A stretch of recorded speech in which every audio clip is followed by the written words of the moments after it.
Warren Buffett, today, August 30, 2020, celebrating his 90th birthday. And the best of all is, he has a message for me and you. Grab your party hat, bring the dogs and burgers, and of course, don't forget the Coke.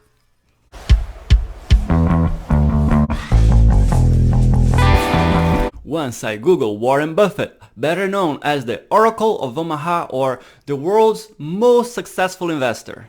Yes, at age 9 he had time to compound his money and he always invested in companies he knows and understands.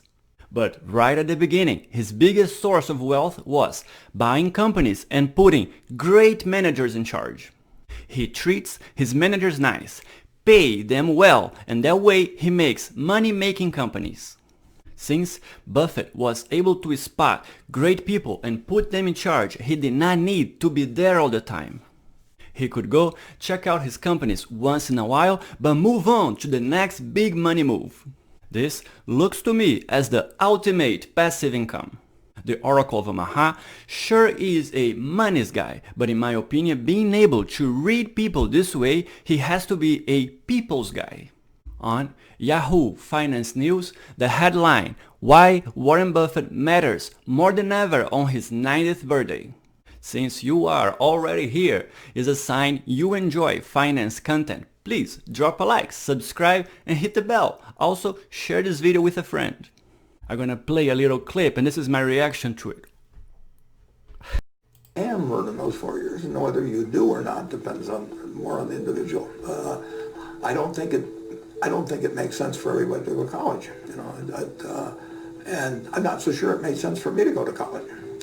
Really? Come on.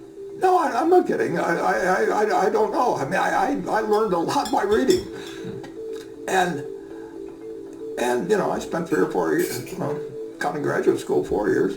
That I could have been doing other things. And there were a lot of intelligent things to do then.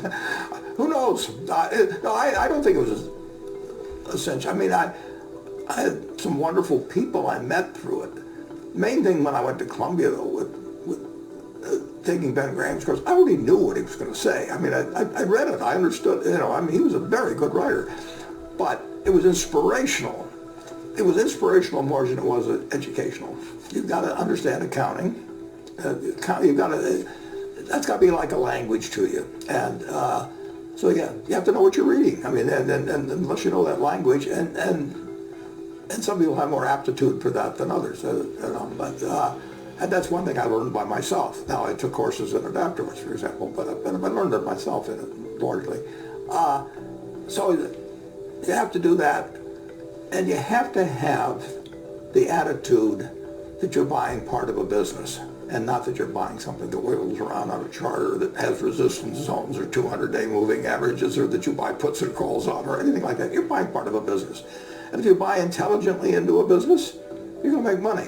I would define work as doing something when you'd rather be doing something else.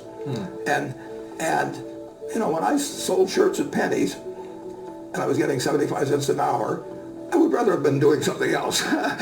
But since I've been certainly 24, there wasn't anything else I wanted to do.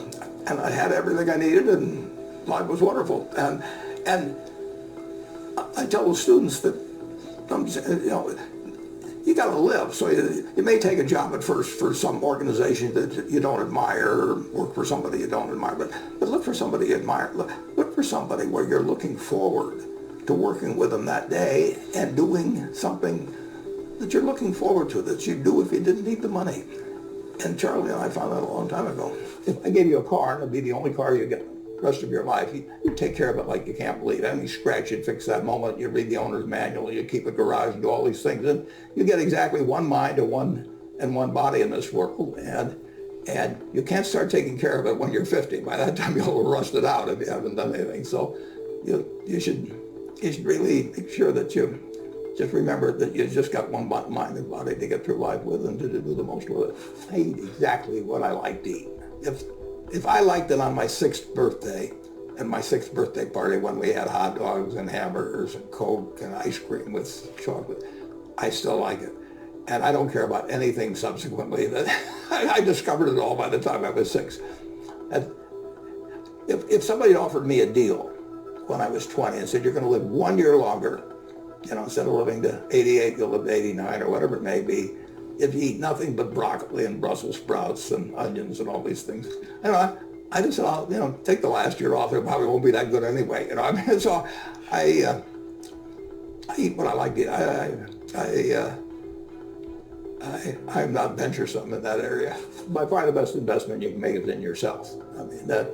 For example, communication skills. I tell the students that come that they're going to graduate schools and business and they're learning all these complicated formulas and all that. If they just learn to communicate better, both in writing and in person, they increase their value at least 50%. If you can't communicate, somebody says, it's like winking at a girl in the dark. Nothing happens, basically. And you have to be able to get forth your ideas. And that's relatively easy. I did it myself with the Dale Carnegie course. Some people wish I'd taken a shorter course now in terms of my talking later on. But it's just hugely important. And if you invest in yourself, nobody can take it away from you. I think that was a great message. How do you feel about his words? Drop a comment down below as I go through some of his other thoughts. As I scroll down, Warren Buffett turns 90 tomorrow. The article came yesterday, so he's 90 today. The number itself isn't that remarkable.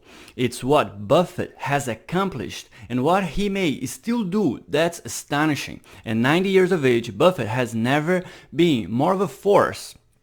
And with all due apologies to his partner Charlie Munger, never mind Tony Bennett and Jimmy Carter, Buffett has to be the most impactful nonagenarian, because he's 90 I guess, not a centenarian, in America, if not the world. Buffett's life and achievements have been singular, and as he never fails to point out, uniquely American. To be clear though, his is not an upfront poverty story. Buffett came from privilege. His father was a congressman from Nebraska. Still, the Buffett weren't rich, and beyond that, while his background surely helped, it certainly didn't make him one of the successful people on the planet.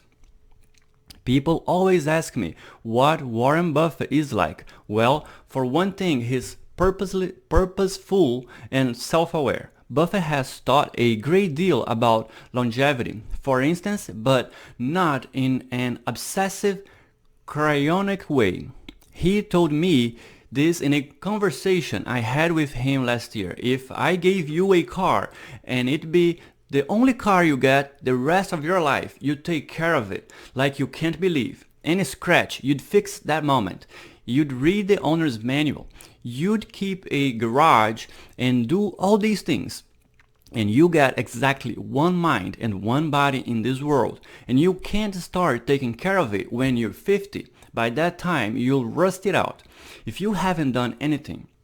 So you should really make sure that you just remember that you've just got one mind and one body to get through life with and to do the most with it. Before I get to his other salient attributes, I want to add some disclaimers here because already I can see the twittery teeth rolling their eyes. So here goes. Yes, Warren Buffett is a businessman. You may not like some of his companies he owns or in which he has invested. Yes, he makes money, lots of money. You may not like that either. Here is a guy who has become extraordinarily wealthy and did it in a fair way, says Robert Miles, longtime Berkshire Hathaway shareholder and author of the Warren Buffett CEO. But Miles notes he's sharp. Obviously, you're not going to be that successful and rich without being an ice negotiator. Buffett has made mistakes too, many of them in fact, which he's happy to discuss. Also, Buffett isn't posing as some sort of country he said like some suggest, trying to fool people. He's actually one of the most sophisticated people you'll ever meet.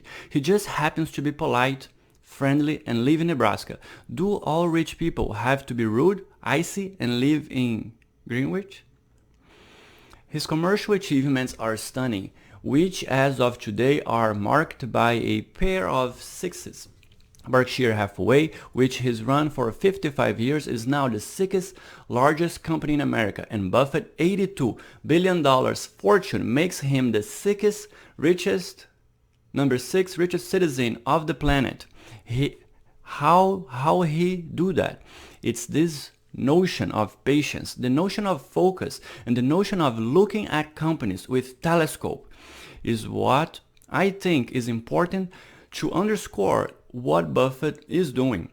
Legendary investor Mario Gabelli told me this week, take the cash up, let other people run it, relocate the cash flow.